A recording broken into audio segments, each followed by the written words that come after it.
Hey, welcome to The Explainer. Today, we are talking about something huge. How in the world does a country of 1.4 billion people feed itself? I mean, think about that. It's one of the most incredible logistical puzzles on Earth. So let's get right into it. So let's start with a basic question. What does it actually mean for a country to be food secure? It sounds simple, right? It just means there's enough food. But, as you're about to see, it's way more complicated than that. All right, first things first. We've got to break down what we're really talking about here. Because this isn't just about statistics or policy, it's about people. It's about life and death. Okay, so the official definition of food security really boils down to three key ideas. I like to call them the 3 A's. First, you've got availability. Is there actually enough food produced or imported or sitting in storage? Simple enough. Then there's accessibility. Can people physically get to that food? Is it in a shop nearby? And then, and this is the big one, affordability. Can people actually afford to buy it?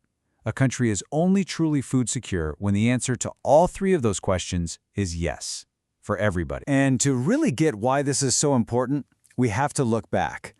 The Bengal famine of 1943, it's this ghost that haunts India's history. It's the ultimate example of what happens when a food system completely breaks down. This wasn't just a tough time. It was an absolute catastrophe. The number is just hard to wrap your head around. 30 lakh people. That is 3 million people dead. An event like that, it just burns itself into a country's soul. And it became the single biggest reason why India became obsessed with making sure nothing like it could ever happen again. And you know, even today, hunger isn't just one thing. It's got different faces. You've got chronic hunger, which is that constant grinding struggle that comes from just not having enough money day in and day out. But then there's seasonal hunger, which is a totally different beast. It's tied to the rhythm of the seasons, the cycle of farming itself. So let's put a face to this idea. Take a guy like Ramu, who's a farm laborer. When it's time to plant or harvest, he's working, he's earning, and his family can eat. But what about those months in between? For about 4 months a year, the work just disappears. And that's when seasonal hunger hits. It's this predictable, brutal cycle, and it's all tied to the nature of his work. So, with that history and these challenges, what was India's answer? It decided to do something incredible.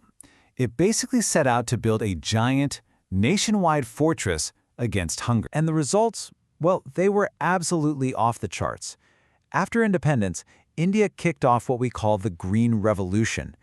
Just look at this graph. Back in the 60s, the country was producing about 80 million tons of food grain. Fast forward to today, and that number has shot up to over 315 million tons. That solved the first A, availability. India could now feed itself. But you know, just growing a mountain of food is only step one. The government knew it had to build the whole fortress, and that meant two things. Having a massive stockpile of grain ready for a crisis, and, just as important, building a system to get that food to the people who need it. Here's how this giant safety net works. It's basically a 3-step dance. First, procurement. The government, through an agency called the FCI, buys tons of grain from farmers at a guaranteed price. Step 2, storage. All that grain goes into a giant national reserve, called a buffer stock. And finally, step 3, distribution. That grain is then sold at a super low, subsidized price through a huge network of what are called ration shops. So let's zoom in on that distribution system. It's called the PDS, or Public Distribution System.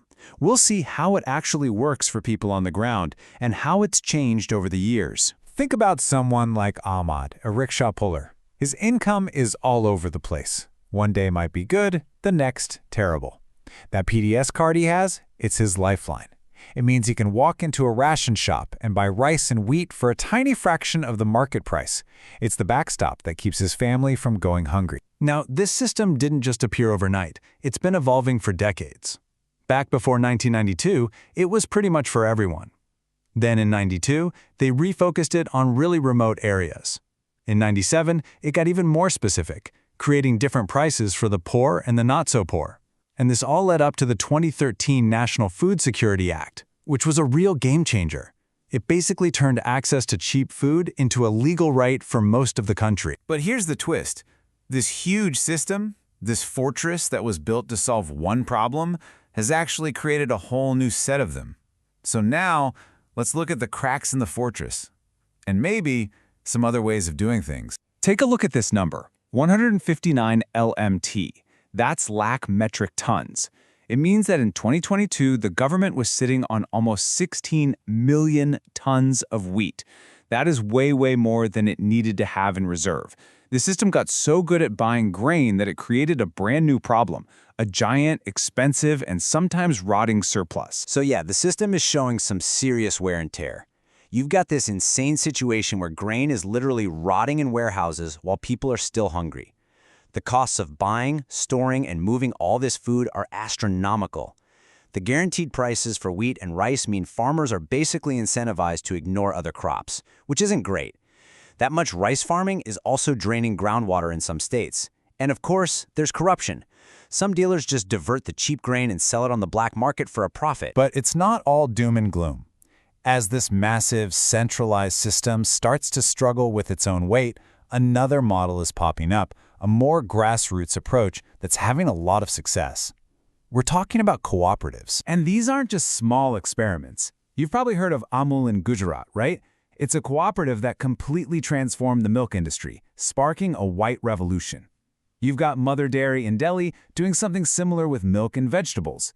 In Maharashtra, you have NGOs helping set up local grain banks. And get this, in the state of Tamil Nadu, a whopping 94% of ration shops are actually run by cooperatives.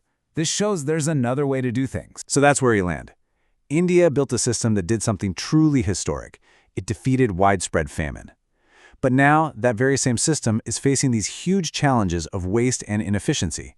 And so the big question for the future is, what's next? How does this system change and adapt to fix these new problems? And finally, truly achieve its original goal, making sure that in a nation of 1.4 billion people, nobody, absolutely nobody, is left hungry.